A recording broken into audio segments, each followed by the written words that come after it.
Puro Bicol Express na yung lumalabas sa FYP ko kaya ayun, napaluto nga po kami. Dali-dali nga kami pumunta ng palengke dyan tapos bumili kami ng kalahating kilo ng baboy. Hiniwa-hiwa nga lang yan ng pahaba. Pero konti nga lang pala yung taba na kinuha ko kasi ang mas gusto ko sa baboy is yung malaman kaya puro laman yung kinuha ko. Sasangkutsahin ko nga lang yan at palalabasin ko yung mantika ng baboy. Habang inaantay ko nga palang lumabas yung pinakamantika ng baboy, ayan inumpisahan ko na maghiwa-hiwa dyan ng bawang, sibuyas at ang ating 15 pirasong siling berde. Magtataka kayo bakit ang dami. Ang gusto kasi namin yung uusok yung mga ilong at tenga namin. Hinimay ko na rin pala tong pangmalakasang sitaw natin. Alam nyo ba habang pinapanood namin yung mga niluluto nilang Bicol Express? Naku, kami talaga takam na kami. Buti na lang talaga hindi namin alas 12 ng hating gabi na panood yun kung hindi, naku, instant pansit canton ka talaga, te. At ayan na, lumabas na nga yung pinakamantika ng baboy dyan at dyan na nga rin pala kami naggisa ng bawang at sibuyas o diba nakatipid kami sa mantika.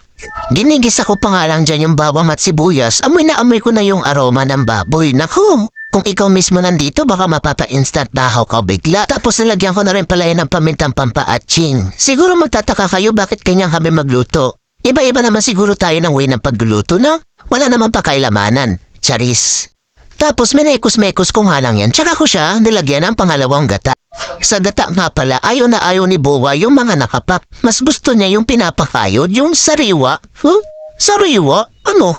Isda? Charis. Tapos sinunod naman namin dyan yung 15 pirasong siling pampausok ng tenga at ilong. After niya, nilagay na nga namin yung pinakaunang gata, tapos papakuluan na nga lang namin yan. Nagtataka siguro kayo bakit walang bagoong. Nakalimutan kasi namin bumili, kakamadali namin o diba mga ulyanin na kami. At yan, luto na nga siya. Alam na this, tike, mantay na. Nag-aasaran pa nga kami ni Bowa dyan kung kakayanin ko yung halang ng Bicol Express. Pero syempre si Auntie mo kay Kisor feeling matapang kaya ayun, lamon ng lamon. Naku, huwag yan lang talaga ito mapapanood ng alas 12 ng hating gabi. Mapapa-instant noodles talaga kayo. Sabi ko nga sa Bowa ko dyan, masarap din pala yung Bicol Express kahit walang bagoong. Tapos bigla na nga lang kami nagsisihan dyan kasi ako daw yung mas bata, dapat ako daw yung mas nakakaalala. Kaso, mas ulanin pa daw ho kaysa sa kanya. O diba, nasisipa ako ng wala sa oras? Sarap na ako dyan at napaparami na nga yung sugo ko dyan. Pero mas masarap yan kung papartneran mo ng soft drinks. Naku talaga, wag nyo lang talaga ito mapapatood ng alas 12 ng hating gabi. Mapapa-instant noodles talaga kayo mga ante. Yan lang, salamat sa panonood. Please subscribe on my YouTube channel.